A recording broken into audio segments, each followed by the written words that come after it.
Hey, welcome to the WH Game Hideout. This is a test of Windows 10, DooM 2016, and these are my settings on OBS. I've got it on full HD, as you can see, 30 frames per second, basically. And I am using a Ryzen 5 1600, and I am encoding right onto the Ryzen processor. I'm not using the video card at all. I'm doing 5,000 here. Usually I stream at 3,800, 3,500, something like that. And usually I set this for 2 for streaming. Yeah, 2 for streaming, yep. Okay. And I did a recording with medium setting here, and it worked out pretty well. There were a couple of frame losses, but it actually did pretty well. I'm going to do it fast just to make sure everything's good. And that's about it for this. I'm using a GTX 770. It's a twin Frozer version, so it's overclocked. It's got 4 gigs of memory. Here are the settings in DooM, if it comes up here. There we go. Here are my settings here. I don't really like occlusion, ambient occlusion, and things like that, so I leave that on low. But pretty much everything else is high. I cannot put this on ultra because it takes 6 gigs, I believe, on your graphics card. So I can't do that. I only have 4, so I can't do that. And I don't like motion blur, so that's on low. And depth of field, I don't think there's any need to do any anti-aliasing on that. I don't know, maybe that's up to you. I'm not going to show any performance metrics right now, because I've got a graphics card that's not really what you would want to use. A 770 is not the best for this game. I am doing full HD, however, which I was not able to do on Windows 8. I don't know why. And I'm doing it borderless because this is the only way I can get OBS to pick it up, and I'm having to do a monitor capture. For some reason it just won't pick it up in a window and all that kind of stuff.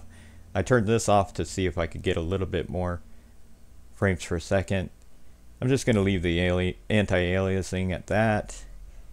I guess I could turn it up in a moment just to see how that works, but let's go ahead and get into the game and show how the Ryzen 5 1600 does with the correct memory. Actually, I was able to get 3200 megahertz memory, 16 gigs. It is certified for Ryzen, and it's certified by my motherboard as well. Before I was using Crucial, which will work with the Ryzen and this motherboard, but it was a little weird because I had 12 gigs in there and it was only reading 8, and before that it was only reading 4, so yeah, I had some problems. So when you get the certified memory like this, then everything should be cool. And you can use XMP, which is a way to get the memory to run at full speed and all that kind of stuff. You can use profiles. Oh, and I probably don't want to use... Ah, crap. Don't want to use the expensive ammo on those guys. Oh well, this is just a demo. What do I care? I'm gonna have to do this all over again. Anyway, I did this section last night, and it was on Windows 8, so I had to cut down some of the settings. I was doing it in 16:9, not 16:9 like aspect ratio, but 1600 by 900 on the screen resolution.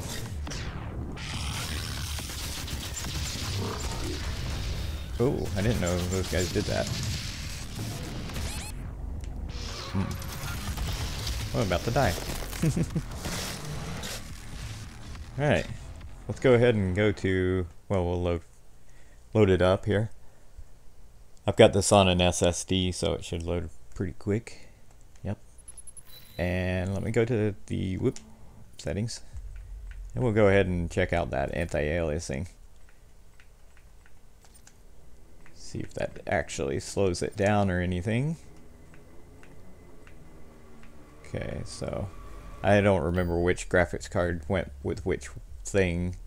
I'll just go with that.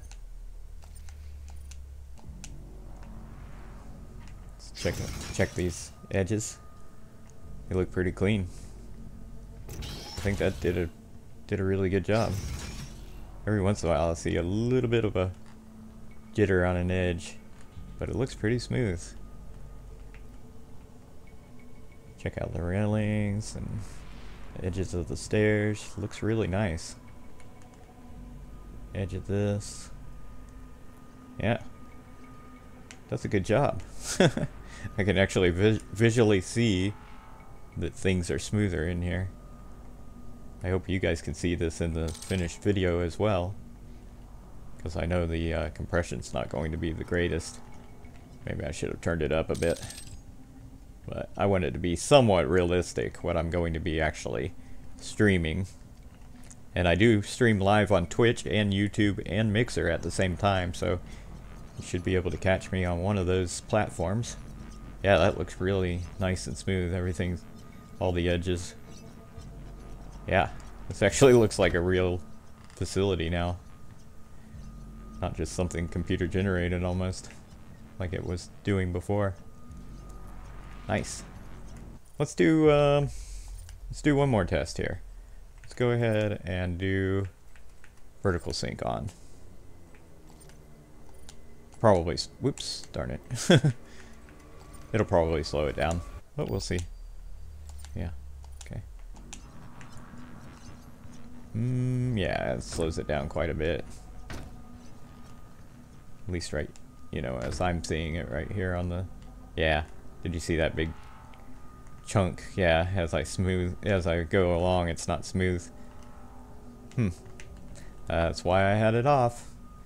Okay, anyway, you can see all the settings and everything. This is Windows 10 once again. It's a Ryzen 5 1600. It's got the 16 gigs of 3200 megahertz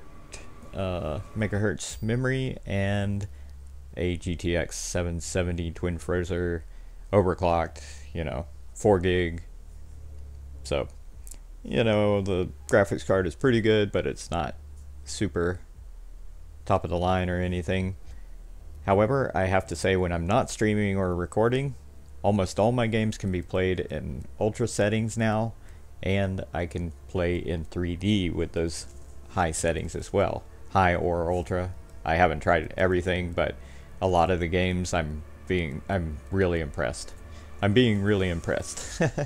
So obviously the Ryzen lives up to its reputation.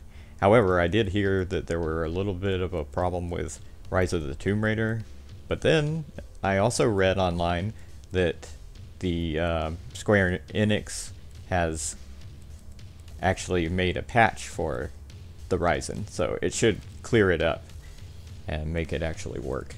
So we'll find out when I get that game, and I'll see you later. Thanks for watching, and keep your glasses on.